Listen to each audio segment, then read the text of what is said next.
Hello, Seiiti Arata. You know, envy is a bad feeling. Envy is not good for your mental health, nor it is good for your life in general. Yet, every now and then, you find yourself envying other people.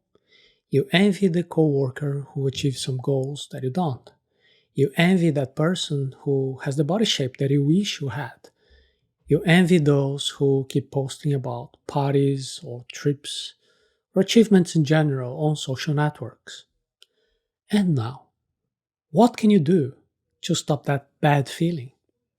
There are several solutions, but I'm going to be teaching you here a special technique that can eliminate this envious desire to have what the other person has.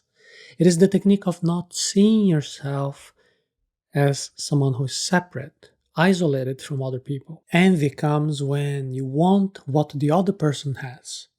Eliminate the desire, and then envy will disappear. Envy is wanting something that someone else has and that you don't have yet.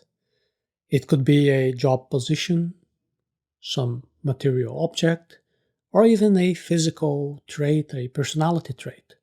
But envy only exists when we see ourselves as separate entities, separate individuals from the whole.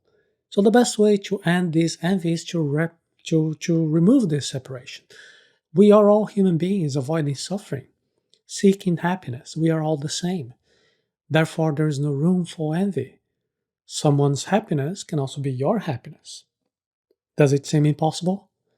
Well, for our current culture, it really is very difficult. We were raised in a culture of competition and distancing, so we see others as competitors. But being difficult doesn't mean it is impossible. You can imagine a civilization with a culture that has a sense of togetherness so strong that the happiness of one member of the group is shared by everybody. Even if you don't reach the same level of evolution, you can still reduce the negative effects of envy by giving up something known as Schadenfreude. Schadenfreude is the satisfaction over the unhappiness of that person that you envy. Schadenfreude is a word that comes from the German language. Schaden means something like damage, injury, and Freude means joy, pleasure. This word can be a little bit unfamiliar to many people, but I bet you have already felt Schadenfreude.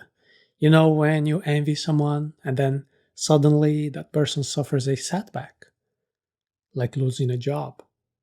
Faced with a bad situation, you perceive inside of yourself a strange feeling of pleasure for the suffering of the other person. This is Schadenfreude.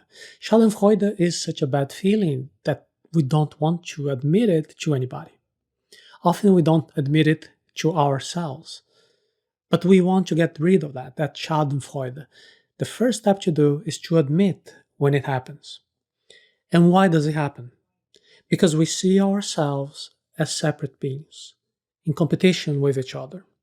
So we naturally live in the illusion that when the other person loses something, it is almost like we are gaining something. The envious sees life with a negative perspective.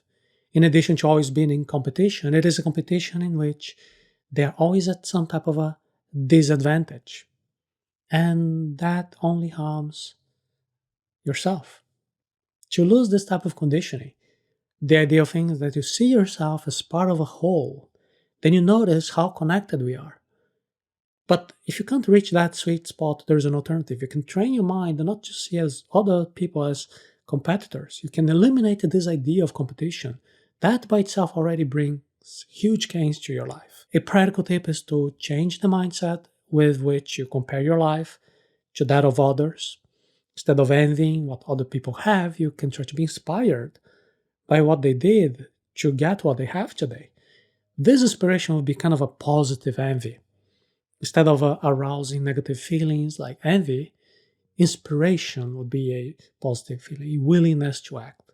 And that inspiration would be bring you the courage to focus on your own actions and conquer whatever it is that inspires you. With envy, you rejoice in the suffering of others. But with inspiration, you analyze the other person's victory to find out what can you do to also have similar achievements.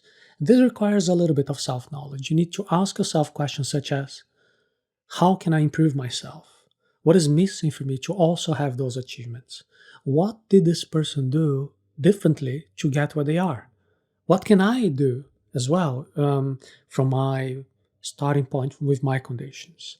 And with questions like these, you can take the first steps to free yourself from envy and then focus on your life. When you free yourself from envy, you focus on your own life. And you can also conquer everything that you previously envy. When you prevent your mind from being controlled by envy, you can also have a much easier time conquering whatever it is that you envy. For example, let's give a story. Think of Bob, who lives always snooping around on social media. He spends an hour or two per day just looking at people's photos and videos. People who have the body shape that he wanted, the house he wanted, the relationship he wanted. So in addition, from consuming a lot of time, this attitude consumes a lot of mental energy. It brings him a lot of negative energy. Now, let's imagine that Bob managed to apply everything that we talked about here. After a while, he managed to reduce the envy to minimal levels. Bob put the comparison aside and starts to focus on his own life, on the actions that he can take to improve the aspects that he would like to change. In practice, this means stop using that application and gaining 1 hour, 2 extra hours per day, getting more mental energy and free himself from this emotional side of so many negative feelings. With more time, more energy, more positivity, it is possible that Bob would also be able to conquer whatever it is that he was envying so much before. We all feel envy, even though we know it's a bad feeling. But it is possible to reduce this destructive envy to minimal levels and thus achieve a lighter and happier life. The tip here is to stop seeing life as a competition in which others win, you lose. Stop being satisfied with the unhappiness with others. Stop putting yourself down for not achieving what other people have. Instead of that, replace those negative feelings with positive attitudes. Exchange envy for inspiration. Swap Schadenfreude for the joy of seeing other people doing well as inspiration. Exchange time wasted by envy for productive actions that will get you where you want to go. This kind of positive outlook of life can greatly increase the levels of happiness in your life. For those of you who want to have attitudes like this, now I want to invite you to get to know other psychology techniques by watching a special class of the happiness course by going to arata.se/happiness.